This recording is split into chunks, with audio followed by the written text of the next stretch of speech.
بسم اللہ الرحمن الرحیم۔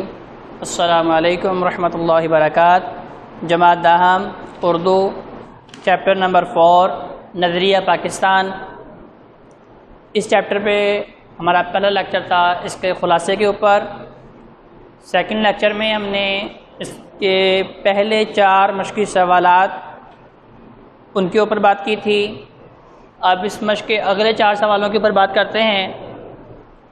کویسچن نمبر 5، اہل مغرب نے قومیت کی بنیاد کس پر رکھی؟ چونکہ اسلام کی بنیاد پیغام الہی کے اوپر ہے۔ اللہ رب العزت نے چونکہ سب انسانوں کو برابر پیدا کیا ہے، ہمارے نبی کریم صلی اللہ علیہ وآلہ وسلم یہی دعوت لے کے آئے تھے کہ کسی گورے کو کالے پر، کالے کو گورے پر، چھوٹے کو بڑے پر، بڑے کو چھوٹے پر، امیر کو غریب پر، غریب کو امیر پر کوئی فوقیت حاصل نہیں۔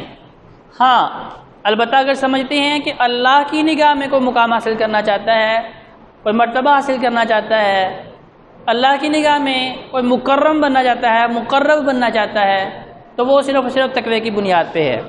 لیکن اہل مغرب کی جو قومیت کی بنیاد تھی وہ اس سے یکسر تبدیل تھی۔ وہ خاندانی، نسلی اور قبائلی بنیادوں کو وسعت دے کر قومیت کی بنیاد جغرافیائی حدود پر رکھ رہے تھے، اور اسی پر وہ اپنی ملت پر، اسی نظریے پر، اسی اساس پر وہ اپنی قوم کو کھڑا کر رہے تھے۔ یعنی مغرب نے خاندانی، نسلی، قبائلی اور جغرافیائی حدود کی وجہ سے انہوں نے اپنی قومیت کی بنیاد رکھی تھی۔ کویسچن نمبر 6، مسلمانوں کی قومیت کی بنیاد کیا ہے؟ جیسا کہ میں نے اوپر والے سوال میں کویسچن نمبر 5 میں بھی اس چیز کو الیبوریٹ کیا ہے، تھوڑی سی اس کی وضاحت کی ہے کہ مسلمانوں کی قومیت کی بنیاد نہ خاندانی ہے کہ کس خاندان سے تعلق ہے، نہ لسانی ہے کہ یہ زبان کون سی ہے، اردو بولنے والا ہے، پشتو بولنے والا ہے، سرائکی بولنے والا ہے، سندھی بولنے والا ہے، بلوچی بولنے والا ہے، پنجابی بولنے والا ہے، نہیں۔ اور نہ ہی قومیت کہ یہ پاکستانی ہے، یہ انڈین ہے، یہ عربک ہے، یہ افریقی ہے۔ تو لہذا اس اعتبار سے مسلمانوں کی قومیت نہیں ہوتی، بلکہ امت مسلمہ کا تشخص صرف اور صرف اسلام ہے، اور مسلمانوں کی پہچان صرف اور صرف لا الہ الا اللہ ہے۔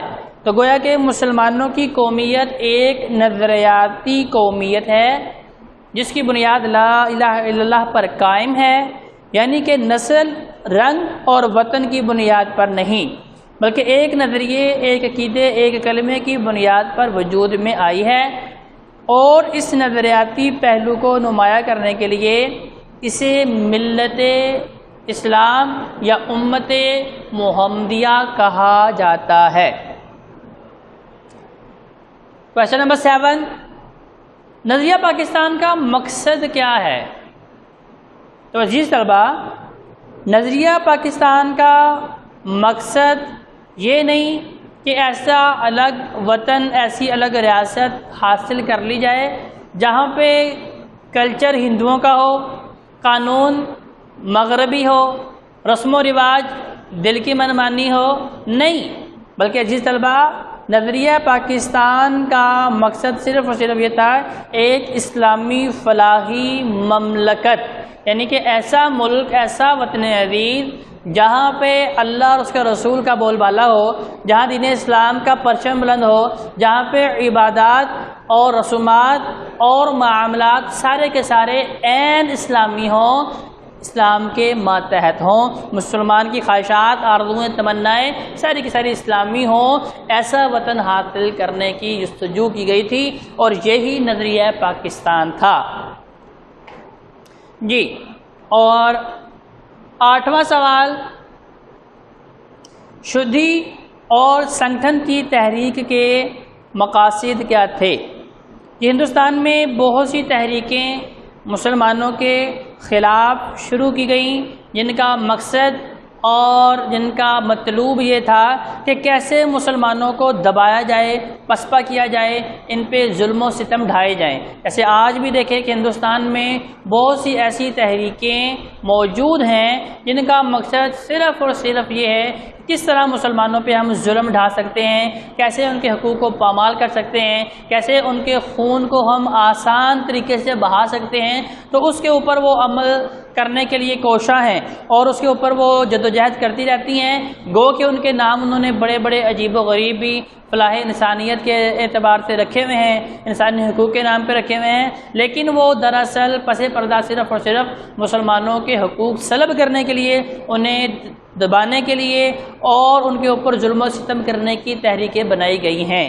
تو پاکستان بننے سے پہلے بھی ہندوؤں کی سوچ وہی تھی جو 50-60 سال گزرنے کے بعد آج بھی ان کی سوچ وہی ہے۔